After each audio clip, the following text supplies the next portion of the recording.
স্বপ্নকথকের পরবর্তী নিবেদন, যেখানে ভূতের ভয়, সিজন 1।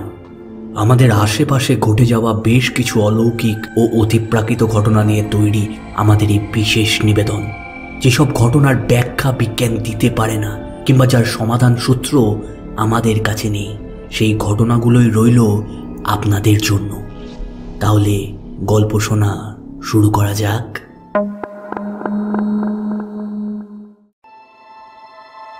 কলকাতা শহরতলির এক পুরনো অংশে গোরস্থানের পেছন ঘেঁষে দাঁড়িয়ে আছে এক অদ্ভুত স্থাপনা।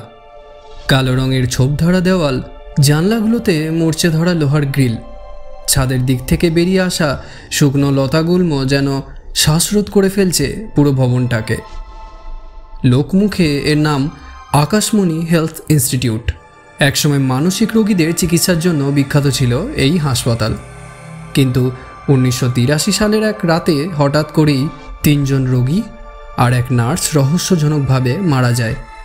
এরপর হাসপাতাল বন্ধ হয়ে যায় চিরদিনের জন্য। তারপর থেকে কেউ ওখানে আর যায় না। শুধু রাতে গোরস্থানের দিক থেকে মাঝে মাঝে ভেসে আসে কান্নার শব্দ, যেন কেউ সাহায্য চাচ্ছে। 2023 সালের অক্টোবর মাস। 4 জন ফিল্ম স্টুডেন্ট, লীনা, রন, জুহি আর আরিজ, ঠিক করলো তাদের থিসিস ফিল্ম হবে হন্টেড প্লেসেস অফ কলকাতা। তারা শুনেছিল আকাশমণি পাগলাগারদের গল্প। শহরের কেউ সেখানে ঢুকতে সাহস করে না, কিন্তু এরা আধুনিক প্রজন্ম, ভয় পেলে কি করে চলবে। রাত 12টার কিছু আগে তারা পৌঁছলো সেই ভাঙাচোরা ফটকের সামনে। আরিজ মোবাইল ক্যামেরা অন করে বলল, Day 1, shooting at Akashmoni Mental Asylum, time 12:03 AM. Clap. Gate ঠেলে ঢুকতেই একদম নিস্তব্ধতা। বাতাসে পচা ওষুধের গন্ধ, দেওয়ালের গায়ে শুকনো রক্তের দাগ। লীনা ফিসফিস করে বলল, এই গন্ধটা কেমন লাগছে না তোমাদের? একদম হাসপাতালের লাশ ঘরের মতো। জুহি ঠাট্টা করে বলল, তুই বেশি সিনেমা দেখিস।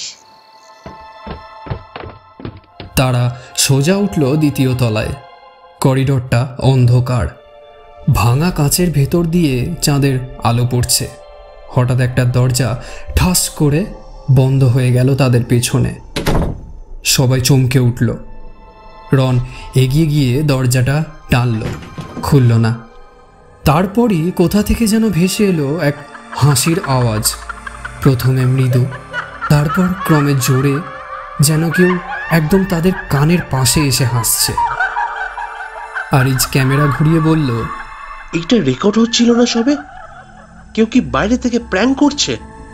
কিন্তু ভিডিওতে কিছুই ধরা পড়েনি, শুধু ঝাপসা ফ্রেম আর একটা সাদা ছায়া পিছনের দেয়াল বেয়ে নেমে যাচ্ছে।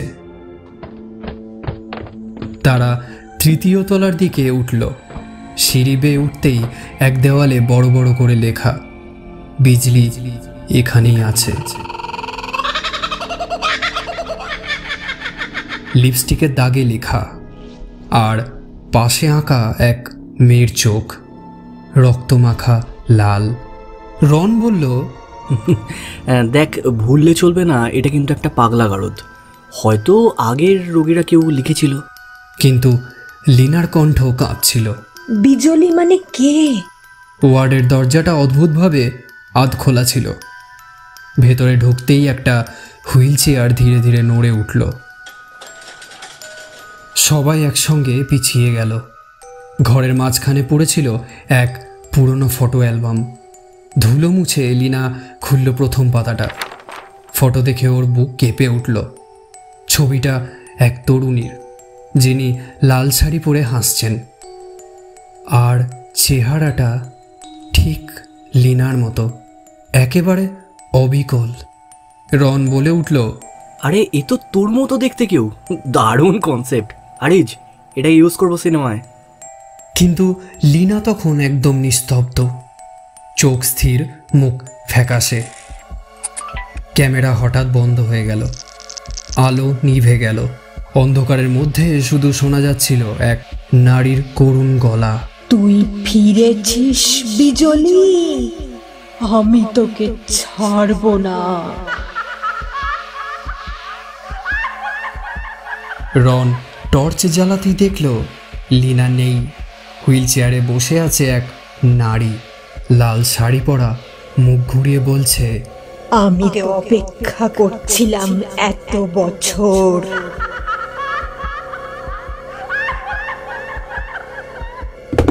সেই মুহূর্তে ক্যামেরা হঠাৎ পড়ে যায় মেঝেতে।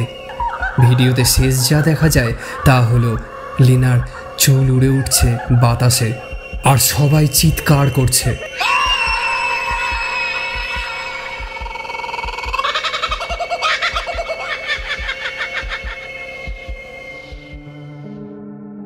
পুলিশ সকালে পায় শুধু একটি ক্যামেরা আর হুইল চেয়ারে বসে থাকা এক মৃতদেহ, মুখ বিকৃত, চোখ খোলা, আর ঠোঁটের কোণে একটা ঠান্ডা হাসি। ফটো অ্যালবামে লেখা, বিজলি সরকার, ভর্তি 1983, নিখোঁজ 1983। রিপোর্টে বলা হলো বিল্ডিংয়ে আগুন ধরে গিয়েছিল বহু বছর আগে, কিন্তু অদ্ভুতভাবে হুইল চেয়ারটা একটুও পড়েনি। কেউ কেউ বলে এখনও মাঝরাতে গোড়াস্থানের পাশে গেলে দেখা যায় এক লাল শাড়ি পরা মেয়েকে জানলার ধারে বসে থাকতে, চুল উঠছে বাতাসে, মুখে ঠোঁটের কোণে হাসি। আমি বিজলি, ফিরেছিস আবার।